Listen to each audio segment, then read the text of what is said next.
اللہ الرحمن الرحیم۔ اللہ تعالیٰ نے ساری مخلوقات میں سے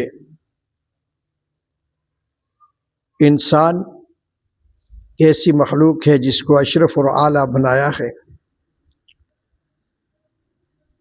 اور انسان کو ہر لحاظ سے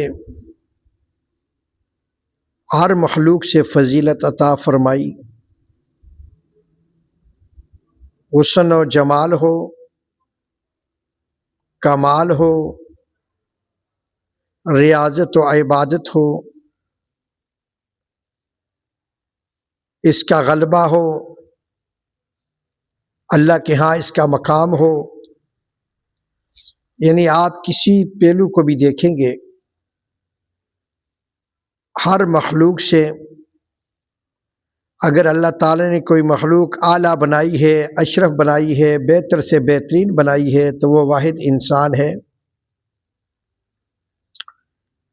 اور یہ حکم دے دیا گیا کہ جتنا انسان اعلیٰ ہے منصبی اعتبار سے، اتنا ہی اس کے ذمہ فرائض بھی لاگو ہوتے ہیں، اور اس کے کندھوں پر بوجھ بھی اتنا ہی رکھ دیا گیا۔ انسان جب پیدا ہوتا ہے، بندہ جب بچہ پیدا ہوتا ہے تو فطرت اسلام پر پیدا ہوتا ہے، اور بعد میں والدین اس کو عیسائی، یہودی، بد مذہب بنا دیتے ہیں، ورنہ فطرتی طور پر اس کی تخلیق اسلام پر ہوتی ہے۔ اور دوسری بات یہ ہے، اگر ایک انسان نے کلمہ پڑھ لیا، مسلمان ہو گیا، اب اس نے بہت محتاط ہو کر بڑی احتیاط کے ساتھ اپنی زندگی کے بسر اوقات گزارنے ہیں کہ اس کے ہاتھ سے، اس کی زبان سے، اس کے پاؤں سے کسی کو تکلیف نہ پہنچے، کسی کا دل نہ دکھائیں، بلکہ وہ اپنی زبان سے اگر کوئی جملہ نکالے تو اگلے کو خوش کرنے کے لیے نکالے، اس کی اذیت کا باعث نہ بنے، بلکہ اس کی راحت سکون کا باعث بنے۔ اپنے اخلاق کو اعلیٰ بنائے، اپنے کردار گفتار کو اعلیٰ بنائے، تاکہ اس کا حسن خلق جو ہے وہ عیاں ہو، اپنے پڑوسیوں کا ہو، اپنے رشتہ داروں میں ہو، اپنے ملے داروں سے ہو۔ یعنی مسلمان ایک یکجان ہے، اور ہر مسلمان کا درد، ہر مسلمان کی سوچ اس کی بلائی کے لیے، اس کی خیر کے لیے اس کے دل کے اندر موجود ہو، اور ہر مسلمان کے لیے دعا گو ہو، ہر مومن سے حسد، بغض، کینہ، اس سے اپنے آپ کو بچا کے رکھے، تاکہ اس کا ایمان بھی محفوظ رہے، اس کا اسلام بھی محفوظ رہے۔ اور جو وہ مسلمان ہو گیا ہے کلمہ پڑھنے کے بعد، یہ کوئی معمولی عہدے پہ نہیں فائز ہوا، بلکہ یہ اللہ کا خلیفہ بن گیا ہے، اللہ کا نائب بن گیا ہے، اور اس نے محمد رسول اللہ صلی اللہ علیہ وسلم کی غلامی میں اپنے آپ کو ڈھال لیا ہے، اور یہ اعلان کر دیا ہے کہ لا الہ الا اللہ محمد الرسول اللہ، کہ میں اللہ اور اللہ کے رسول کی مان کر چلوں گا۔ تو اس نے اپنی من مانی کو ختم کرنا ہے،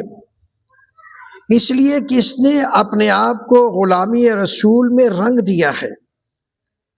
اور جب اس نے اعلان کر دیا کہ میں رسول اللہ صلی اللہ تعالی علیہ وسلم کا کلمہ پڑھ کر میں نبی علیہ الصلوۃ والسلام کی غلامی میں آ چکا ہوں، اب اس نے اپنی مرضی سے کھانا ہو اپنی مرضی سے نہیں کھانا، چلنا اپنی مرضی سے نہیں چلنا، بلکہ رسول اللہ صلی اللہ تعالی علیہ وسلم کے طریقے کو دیکھ کر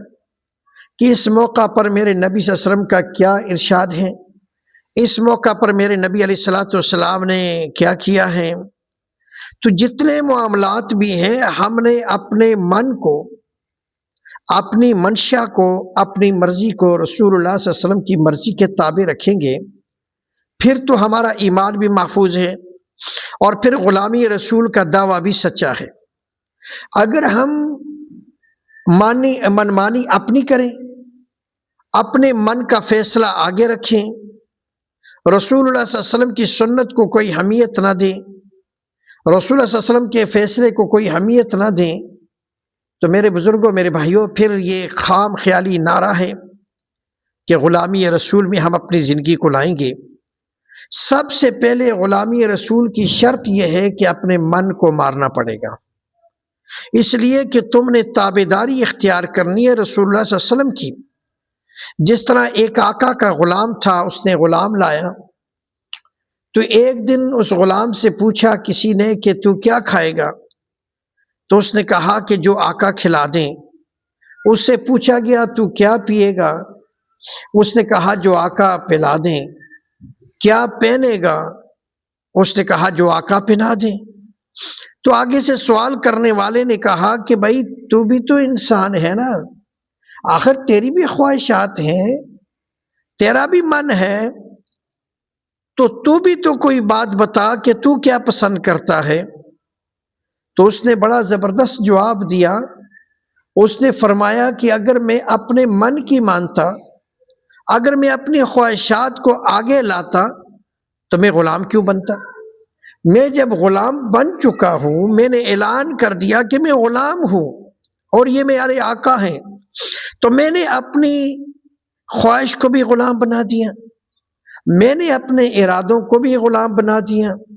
میں نے اپنی سوچ کو بھی غلامی کے اندر لے آیا، اس لیے کہ میں غلام بن گیا ہوں۔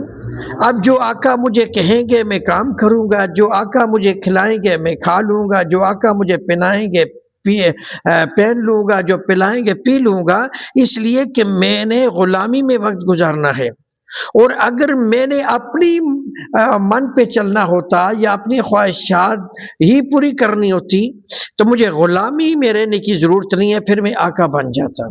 تو غلامی اختیار کرنے کا مقصد یہی ہوتا ہے کہ ان کے اشارہ آبرو کو دیکھنا ہے، ان کے اشاروں کو دیکھنا ہے کہ ان کا اشارہ اس موقع پر کیا ہے، اس موقع پر ان کی خواہش کیا ہے۔ تو ہم نے بھی اپنی زندگی کے اندر یہ دیکھنا ہے کہ ہم رسول اللہ صلی اللہ علیہ وسلم کے غلام ہیں اور ہم نے کلمہ پڑھا ہے، ہم نے نبی علیہ الصلوۃ والسلام کو آخری نبی خاتم النبیین مانا ہے۔ تو جب آخری نبی رسول اللہ علیہ وسلم کو تسلیم کیا ہے، مانا ہے اور نبی علیہ الصلوۃ والسلام کی خواہش کے مطابق اپنے آپ کو ڈھالا ہے، تو اس کے لیے ضروری ہے کہ ہم نے اپنی خواہش کو نبی علیہ الصلوۃ والسلام کی خواہش کے تابع کرنا ہے، اپنی مرضی کو رسول اللہ صلی اللہ علیہ وسلم کی مرضی کے تابع کرنا ہے، اپنی من مانی کو رسول اللہ علیہ وسلم کے اس خواہش کے تابع کر کے جب ہم زندگی کو بسر کریں گے تو ہماری زندگی بھی آسانی سے گزرے گی، اور ہماری آنے والی جو قبر کی دن ہے اور قبر میں جو جانا ہے، آخرت کی منزلوں میں جانا ہے، تو وہاں بھی ہمارے لیے راحت سکون ملے گا۔ اس لیے کہ ہم غلام بن کر، غلامی کی وردی پہن کر، رسول اللہ صلی اللہ علیہ وسلم کی غلامی کی وردی پہن کر وہ آئے ہیں، تو اس میں فرشتے بھی ہمارا استقبال کریں گے اور فرشتے بھی کہیں گے سلام القول من رب الرحیم، رب کی طرف سے بھی سلام آئے گا۔ تو وہ تب ہوگا جب ہم اپنے مکمل طور پر اسلام میں داخل ہوں گے اور مکمل طور پر اپنے آپ کو صحیح معنوں میں، یعنی اپنے دل سے تصدیق کر کے صحیح معنوں میں سچے رسول اللہ صلی اللہ علیہ وسلم کے غلام بنیں گے، تو تب جا کر ہماری دنیا بھی بنے گی، ہماری آخرت بنے گی۔ اللہ تعالیٰ ہم سب اس پر عمل کرنے کی توفیق عطا فرمائے۔